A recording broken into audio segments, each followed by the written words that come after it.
I wanna be a billionaire. I ain't getting no sleep till I see a milli every week. I wanna be a billionaire. I ain't getting no sleep till I see a billy every week. I wanna be a billionaire. Billionaire. I wanna be a billionaire. Billionaire. Ladies and gentlemen, how you doing? Welcome to another episode of Sleep is for Billionaires, the podcast. I am your host, Johnny Vegas. Now today, I got one of my closest friends up in the show. Yes, he got a clothing line that's doing this thing right now. I don't want to mispronounce it. It's Ruisselant. Ruisselant. You know, Ruisselant. I don't speak French. I ain't make that kind of bread yet. You know, but it means drippy in French, correct? Right. We got my boy Terrance Hawkins in the building. My man. How you doing, brother? Thank you for finally coming through, man. We Man, knew each other for a while, but pleasure, you know, man. the schedules, it's off and on. You know how it be. You know how to get here and holler at you, man. I've been rocking with you for a while. Mm-hmm. It's been like 4 years now. Yes, sir. 4 years now, yeah. Mm-hmm. Congratulations to the growth, my brother. Likewise, Black man. excellence. I love it. It's amazing. Yeah, it's amazing. Man. Let's support each other while we're here. Hey, you know? Man, like Nori said, give me your flowers while you can smell them. There you go. Exactly. Hey, man. Exactly. So before we talk about, what you got going on now with the clothing line, I want to talk about how you actually got into wanting to do clothes in the first place, But before that, tell me, where you from? I'm originally from, believe it or not, a place called Madison, Arkansas. Mm-hmm. It's like maybe 1,000 people. Mm-hmm. My family's originally from there. I grew up part of the time in Little Rock, part of the time in Atlanta. My mom went to University of Arkansas, so that's how we ended up in Little Rock, and then the rest of my family are from Georgia. So I would go back and forth from Arkansas to Georgia. Yeah, so that's where I'm originally from. I want to say my roots are from the Arkansas. My roots are from Arkansas. Okay, okay. Yeah, I heard back in the day, Little Rock, Arkansas was like murder capital for a while back. Yeah, it used to be crazy back in the day. They had the banging in Little Rocks. Yeah. They had the gang banging there. They had a whole bunch of craziness there. I remember when you couldn't wear the new J's. They was gonna get you for the new J's. We had a lot of gang violence, a lot of.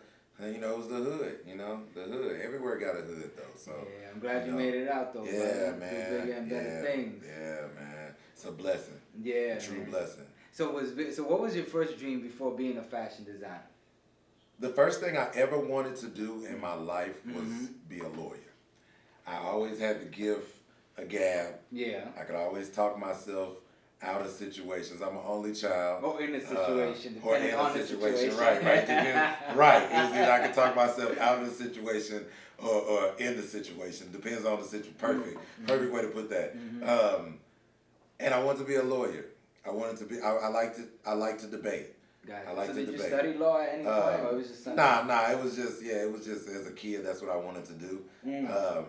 And then I was approaching 18, and Mom was just like, you got to do something. You got to figure it out. So I was in one of those situations where we couldn't afford the financial. We couldn't afford the school to pay for college. Right. But I didn't qualify for financial aid, so I was in the middle. So I was like, I'll go to the military to help pay for it. So that's how I ended up in the military. What branch? The Army. Thank you for your service, brother. Oh, no worries. Yeah, for sure. I wouldn't have done that shit if I wasn't forced to do that shit. People be like, thank you for your service. Like, when it was time to go to combat, I was just the first man. Well, I was trying my best to get out that shit. So I was forced into it, but it's all good though. Shit happens. It is what it is. Yeah. So when I got out of that, so you did your 4 years? 4 years, yeah. I did my 4 years. I got right on that. I woke up my 20th birthday in Saddam Hussein's crib, actually. Are you serious? Yeah. That was where I spent my 20th birthday. So from that point, where did the fashion design begin? The fashion started, true story, when I was 14, actually. Okay. What I would do is, I wanted all the fly stuff, right? So I wanted to have the new kicks, the new all this, the new all that. I wanted all that. Yeah. So my mom couldn't afford this stuff. So I knew I was going to have to go another means to get it. Right. So I played basketball, all right? Okay. So when I when I was on the basketball team during the off season. You're still 14. This is 14. I'm 14 okay, years old. 14. Got it. During the off season, I would ask the kids. I would be like, "Yo, let me get your jerseys." The tall kids. I was a bunch of white kids on the team. Yeah. Let me get your jerseys. Let me borrow your jerseys for a couple of weeks. They just say nothing, give me the jerseys. Yeah. I would take the jerseys to the hood. Okay. I would pick the tall niggas in the hood. Yeah. Take this jersey, come with me, don't say nothing. Right. Keep your mouth closed. I got the whole situation. Yeah. This is the beginning of my finesse. Right, I see it. I see it. They would go to the hood. We would go to the good neighborhoods. Yeah. And around Little Rock, I would knock on the door. I would say, we raising money for the trips for the basketball team to have these, go on our trips for the games and the tournaments and stuff. Mm-hmm. Whoever would donate the most money, I would do a raffle for a floor model motor, so it wasn't the plasmas and shit back then. It was the floor model joints that you could roll around. None of this is taking place, though. No, listen, hear me out. So I'm like, I've got a raffle. I stopped at Party City. I got the raffle tickets. I would really give the raffle, whoever donate the most money. If you donate money, you get a raffle. Right. It wasn't the most money. I take that back. You donate the money, you get a raffle. So I would give the raffle tickets out, right? After they donated the money. The kicker was at the end of my, process, I really went to Sears because, Sears had the electronic section back in the day. Sears and Dillard's and places like that. They had the electronic section. Right. I would really go spend some of the bread on this floor model TV, and I would really present it to a winner. Yeah. I had the whole neighborhoods competing for my floor model TV every year. Wow. There's no tournament, there's none of this. But consistency kept it so, all right, cool. So I got these white people competing to win my TV every year. They want to donate. They want to, make sure they get a raffle. The fourth year, the AAU coach, my AAU coach caught me. Oh. He said, "Yo, what are you doing? Oh. What's going on right now? Crazy, right?" I'm surprised he didn't say, "Can I get in?" He was like, "Nah, he couldn't do me like that. He's a stand-up guy." Yeah. He was like, "I can't believe you're doing this, and I can't let you keep doing this. But if you can come up with a way to make the jerseys for the team, I'll pay you. I'll pay you. I'll get the jerseys from you. Do business through your parents, whatever. How we gonna do this?" Yeah. I said, "All right, cool." That's where the fashion, and then I learned how to the screen printing places and the sewing and all of this and so I would do those and then I would do other little stuff here and there and it would get fly. It would be fly. So that was my first introduction. That was my introduction to fashion. That was it. And hustle. And hustle. Yeah. All at the same time. So then I did that. And when I got out the Army, I went back into fashion. I started a clothing line. I can't say the name because when I sold it to him, I sold him all the rights. I'm not even supposed to be talking about the situation.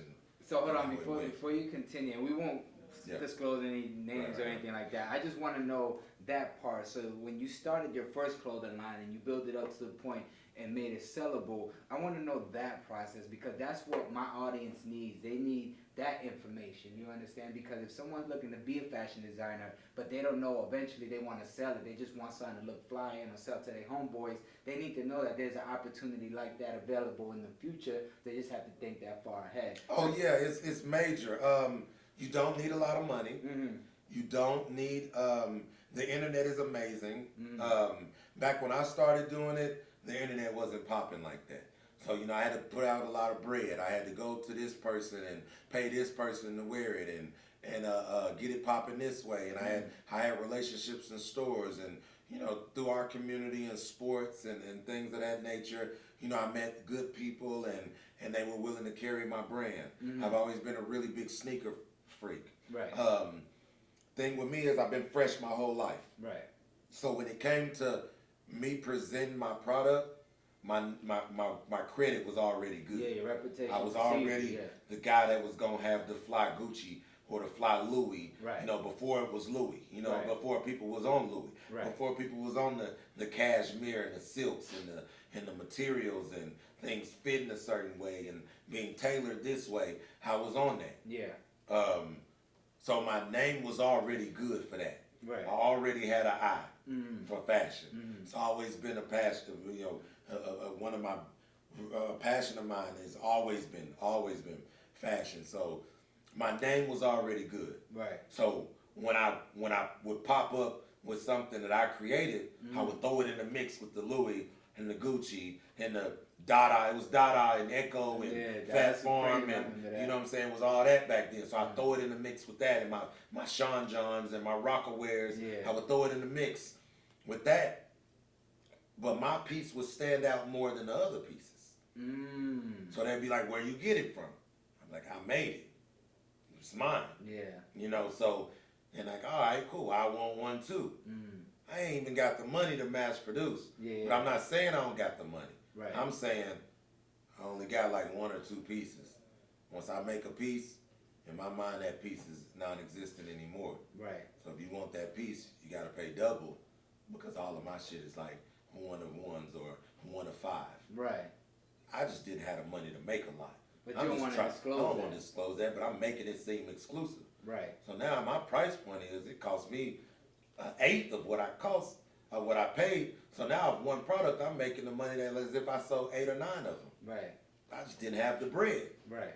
So it was all about that finesse, you know, the carrying the confidence. I've always had the confidence. Yeah. You know, so that was how that was. Yeah. So, but my advice to people is, go get you some samples, spend your money on presentation, spend your money on your marketing, take your photos, do your website. Once you put everything on that website, everything from that point in is made to order. Once you get the orders in, you can go. That's the advantage of being in Los Angeles. Right. You know, it's just the place to be. Yeah. If you stay in somewhere else that don't have a fashion district, it's a little harder. Right. But Los Angeles is the place to be because I can drive downtown if I get an order that morning. Everything is made to order. You can start your trademarks are $75 a piece. Right. You get what I'm saying? You can get your LLC, all that information. You can start a whole company within 48 hours and spend $1,000. Okay. That's with your samples. That's with your website. That's with your trademark. That's with your LLC. You can do everything for about $1,000 to $1,500. You get your presentation done. You do your groundwork. You get out there. You let yourself be known, and you just go from there. Gotcha. So That's- once, go ahead, continue. No, that's the advice. The advice would have to come through almost like we talking 20 years. Yeah. But in 20 years, the game has changed so much. So my advice to you 10 years ago wouldn't be the advice that I had coming in the game. Wouldn't be the advice that I would give you now. Besides consistency. Right. You know what I'm saying? Paying attention to what's going on. Trying to keep your cost at a minimum. You know, don't have $20,000 worth of inventory. Because then you got a company that's worth this and it ain't making shit. Right. You know what I'm saying? Like, Yeah. don't have a bunch of shit sitting around that you're not using.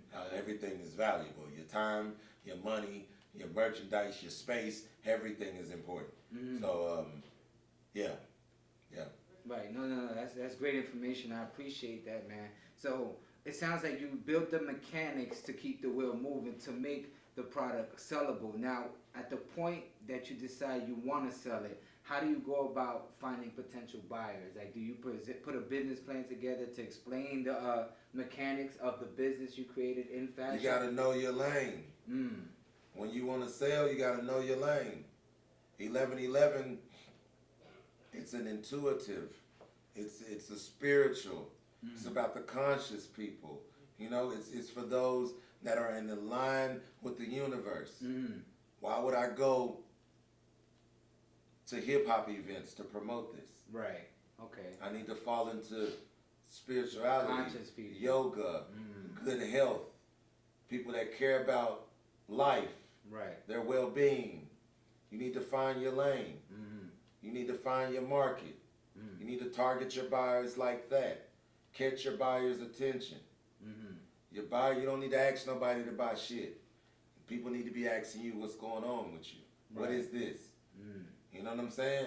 If you chasing money, this ain't it. It ain't it. Because it's going to be a while before the money starts coming. You got to have the love and the passion. You get your audience, you get your demographic, and you focus on that. Okay. You focus on that. The authenticity of you should sell your products. That's how I've done it. Right. You get what I'm saying? Because I'm more of a boutique guy. Yeah. You know, I'm quality over quantity. You get what I'm saying? Yes, sir. So that's my advice. You know, watch who you collaborate with. You want to give out a whole bunch of free stuff. But why are you giving it to the wrong people though? You know, no disrespect, but I got a line based off intuition. Yeah. Future posting my brand, what is it gonna do for me? Right. It's gonna give me a sprint. I'm not sprint. It's a marathon. R.I.P. Nip. Yep. It's a marathon. You get what I'm saying? Like that shit ain't gonna start matching up. You know? Yeah. Like it's not. Right. It's like me doing Budweiser commercials and then donating half of the money to Mothers Against Drug Driving. What are we doing here? Exactly. You know what I'm saying? Like, what are we doing? Like, it's not adding up. So you got to stay authentic. It's gonna take some time, but then when you familiar in your demographic, you the go-to. When you familiar in your community, stay true to your community, to your people. You know, whoever you targeting. Okay. You know what I'm saying?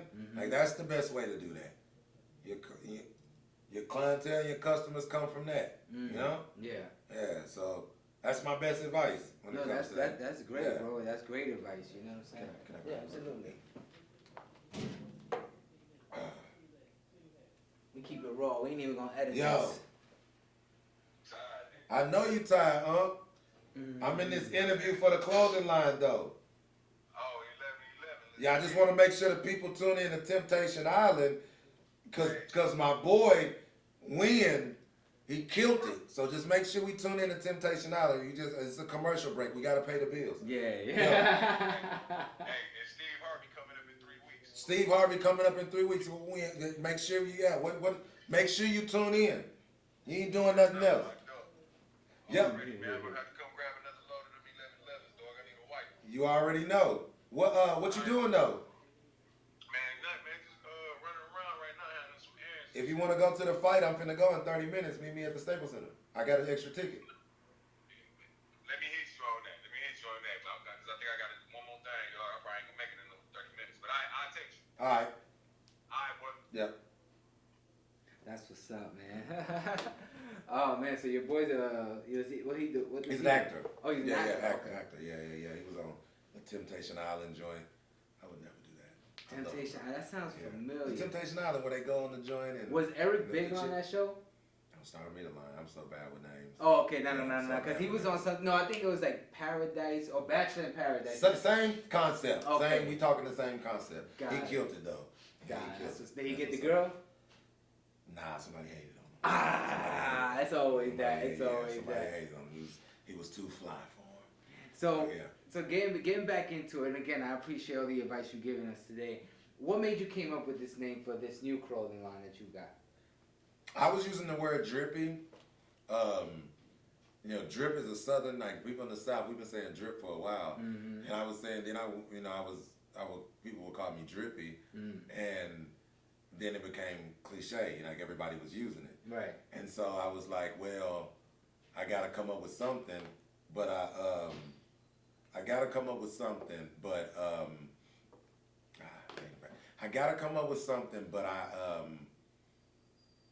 it has to be different. Okay. And so I went to Google and I was like, drippy in Italian, you know, because I was in Italy for a while studying fashion, and so. Wait, hold on. You can't even rush past that. So you went to Italy to study your craft. I went to Italy to study my craft. For I how was long? in Florence, Italy for 4 months to study my craft. That's awesome. The first 2 months, Italian people don't really speak English at all. Yeah, and they get offended. Yeah. Like you trying to, because you know what Americans do. If you don't understand English, we say shit slower as if you'll understand it because we said it slower. It's not really only making them feel dumber. Right. So after the first 2 months was getting past that, and then I really got some good work done. And so I first thing I typed in was drippy in Italian, and it just didn't sound right. And so French was next, and Ruisselant, it just the way I didn't even know how to pronounce it. You know, everybody's like, "Is it Brazilian?" That's what I kept saying, resilient. On Google, you can push the thing where it says it to you. Oh, the translator. Right, Google the Translate. So you can push it. It said it to me, and I was like, I pushed like 30 times. I'm like, push over. Yeah. And like this shit sounds amazing. It sounds amazing. I love it, and that's where it came from. Yeah.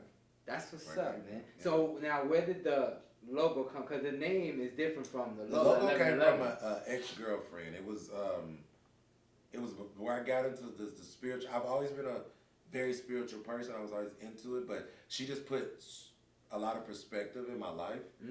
She was very important, and 11/11, she would always catch 11/11 all the time. She would like the always whole Make-A-Wish thing.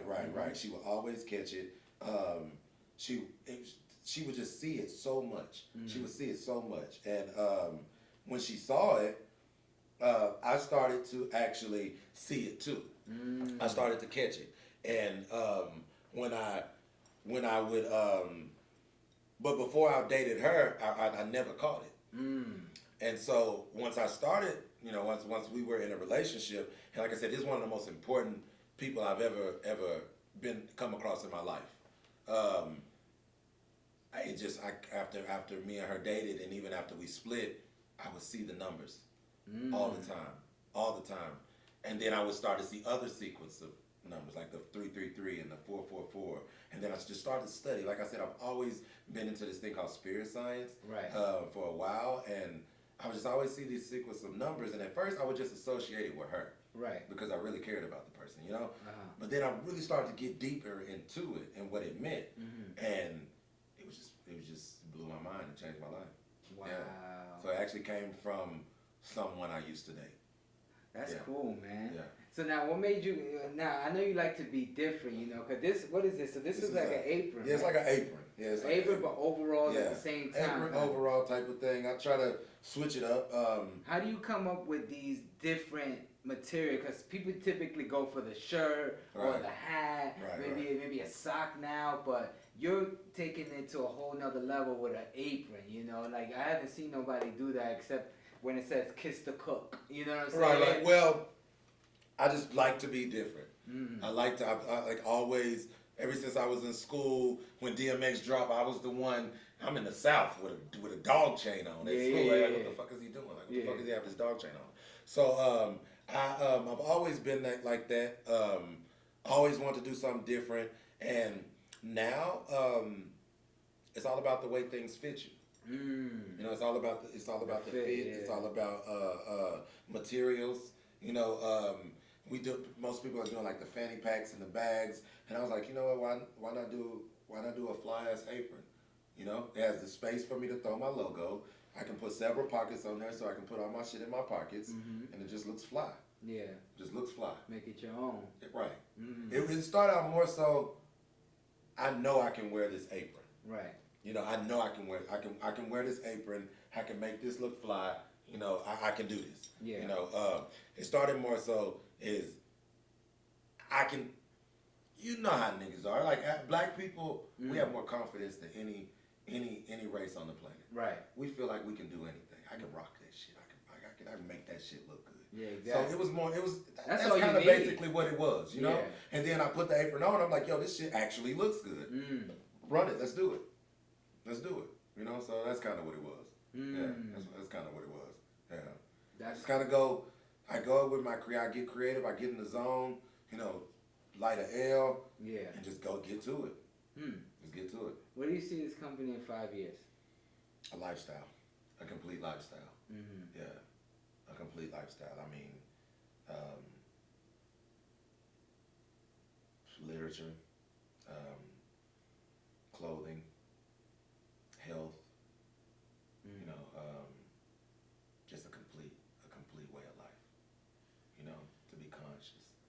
intuitive, to be positive, you know, uplifting, not just for my people, but for all people. You know,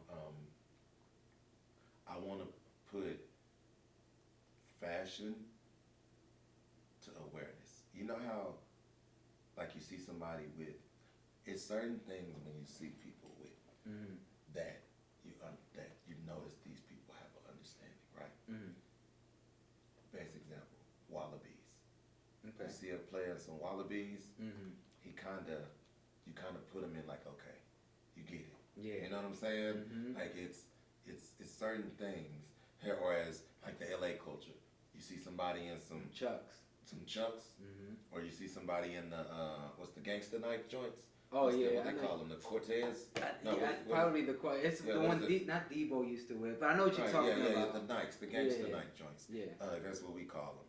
Or if you're in Louisiana and you see somebody in the Soldier Reeboks, we call up north they call them 5411s because that's how much they cost. Yeah.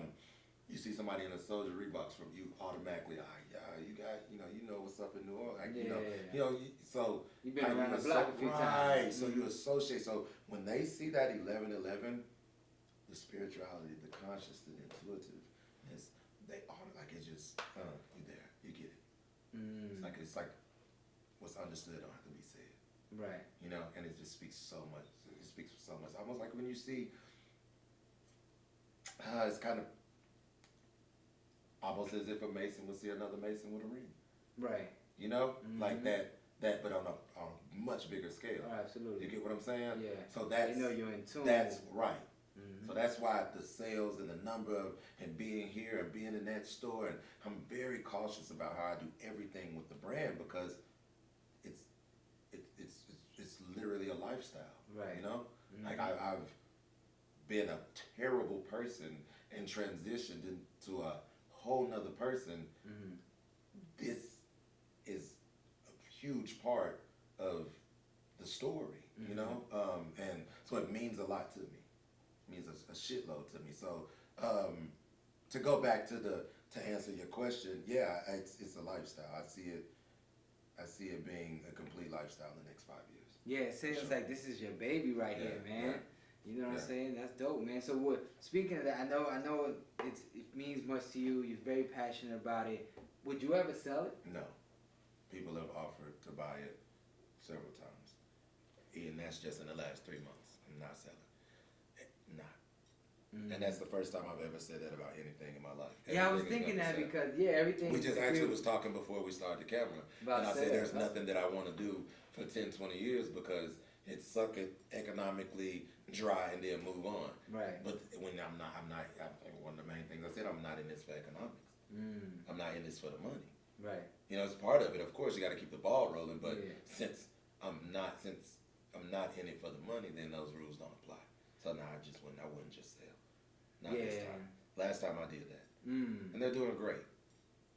Do you shout out to them? They know who they are now. It didn't come together like this did. You know, the name of the brand and just all that type of, it just didn't come together like this one. Yeah, I think you have to have a certain outlook on life. Like you said, I'm not in it for the money. So now you're just running off love and passion. You know what I'm saying? And I think if you just look at whatever you're doing with just solely that, I mean, the opportunities are endless because it's like you can quit something if you're not making no money. Right. But if you don't give up and you're just running with passion, then who knows what God's going to take you. Exactly. You know what I'm saying? So that's great advice, man. I hope you guys are listening to him, man. If you ever want to be a fashion designer, where can the people contact you for some advice or to purchase some clothing? Ruisselant, RUISSELANT_, on Instagram, on Facebook, on Twitter. The website is ruisselant.com. You can go there, check me out. Hit me up in DM. Very sociable. I try to reply to everybody. Just ruisselant.com. Just look me up, check me out. Got it, man. Before we get out of here, man, I got another question that sparked in my mind. Have you ever thought about doing seminars for up-and-coming fashion designers? I've never thought about it, but it's a possibility. Anything to help my people grow. Yeah, I think that'd be great, man. You're full of a lot of information and experience. You know what I'm saying? So I think people will benefit from, listening to you speak like you spoke today, you know what I'm saying? Right. Rather than just seeing your clothes and buying it, it can spark a different Like type I said, it's a lifestyle. Right. So if that's what it takes Mm-hmm. to reach people the right way, Mm-hmm. then cool. Right. I'm totally down with that. Yeah, Yeah. man. I mean, you can start now. You just go live and just, Yeah, spit yeah, that game. You know yeah. what I'm saying? Somebody gonna watch it, and all they gotta do is change one person's life, and you fulfilled it. For sure. You know? Yeah, that's true. But again, man, thank you for tuning in to another episode of Sleep is for Billionaires, the podcast. I'm your host, Johnny Vegas. Terrence in the building. You know what I'm saying? If we say the name one more time, I don't want to mess it up. Ruisselant. I got a friend that say if you sleep, if you sleep, you shouldn't be broke, and if you broke, what'd he say? I don't know, I fucked up the phrase, whatever. He'll be mad at me, but sleep is for the rich or something like that. If you broke, you shouldn't be sleeping. If you sleep, you shouldn't be broke, something like that. So hey, yeah, that sounds good to like me. That. He said something like that. I might have messed it up. My bad, my nigga. But I was trying to give you a shout out. Hey, you already know. Man, it's all good. We know what it means, man. Stay tuned for more episodes to come, man. Thank you for watching, baby. You Let's already get know. it. Yeah.